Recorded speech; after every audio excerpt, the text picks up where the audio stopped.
Hi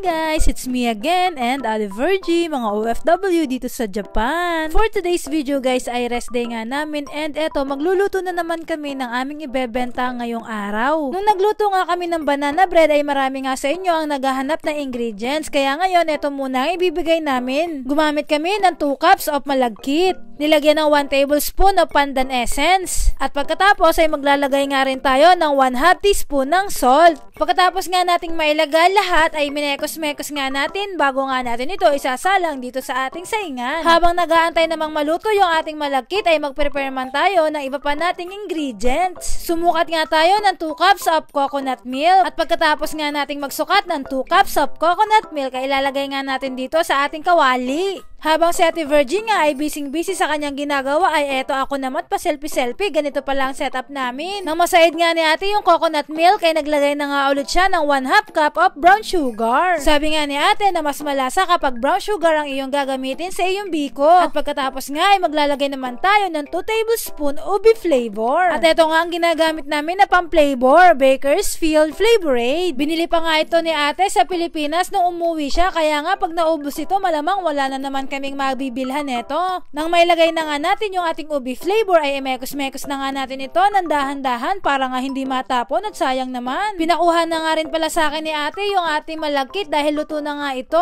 Kinuha ko na nga yung ating nalutong malagkit at napakainit nga nito at bagong saing kaya naman kailangan natin gumamit ng pot holder. Inabot ko na nga pala guys yung ating malagkit kay ate. Itatransfer na nga rin pala ni ate yung ating nalutong malagkit dito sa kawali. Kung kayo nga guys ay nadinig sa aming kusina ay talaga nga namang napakabango. Hindi pa nga luto ang ating biko ay talaga nga namang sobrang amoy na sa loob ng bahay namin. Nang mailagay na nga lahat ni ate dito sa kawali yung ating lutong malagkit ay syempre hahaluin nga natin ito ng maayos. At ang paghahalo nga ang medyo nakakapagod na gawin kapag nagagawa ng biko kasi kailangan hindi mo siya titigilan. Habang si ate nga ay busy sa paghahalo nitong ating malagkit ay ako naman ay inutusan na niya mag-crack ng egg. Itong egg nga daw ngang ito ang gagamitin natin para sa yema. 3 large egg nga pinakrak sa akin ni ate at ako nga enjoy sa pagkakrak. Ito na nga yung resulta ng ating malagkit after mga 30 minutos. Non-stop nga ang paghahalo ni ate dito kasi dapat nga ganito daw yung magiging kakalabasan ng ating malagkit. Kailangan na hindi na siya kumakapit to sa ating gamit na panghalo o tsaka sa kawali. Okay na nga yung ating malagkit at ngayon naman ay maghahanda ako ng mga gagamitin para sa paggagawa ng yema. Magsusukat nga ako ngayon ng 390 grams ng condensed milk. Nahirapan niya akong palabasin yung condensed milk kasi malamig pa siya.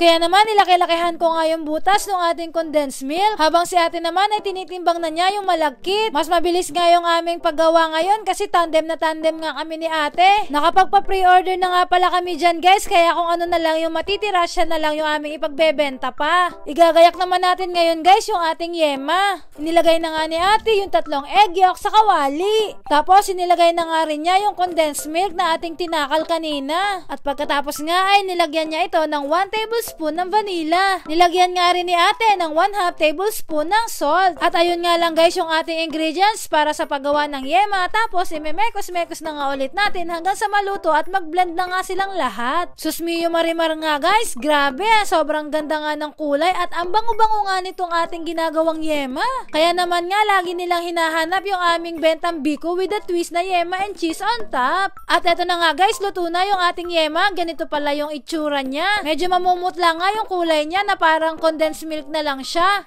At pagkatapos nga ay kailangan natin itong salain para nga walang buo-buo mamaya pag nilagay natin sa ating malagkit. Pinalamig nga rin muna namin guys yung yema bago natin ilagay dito sa ibabaw ng malagkit. Naku nga guys, malapit na tayo sa exciting part. Matatapos na nga yung ating pagluluto nitong biko with a twist. Last ingredients na nga lang guys at tapos na tayo sa paggagawa ng ating biko with yema and cheese on top. And taran! Ayan guys, tapos na namin gawin yung aming biko with yema and cheese on top at tikiman time na.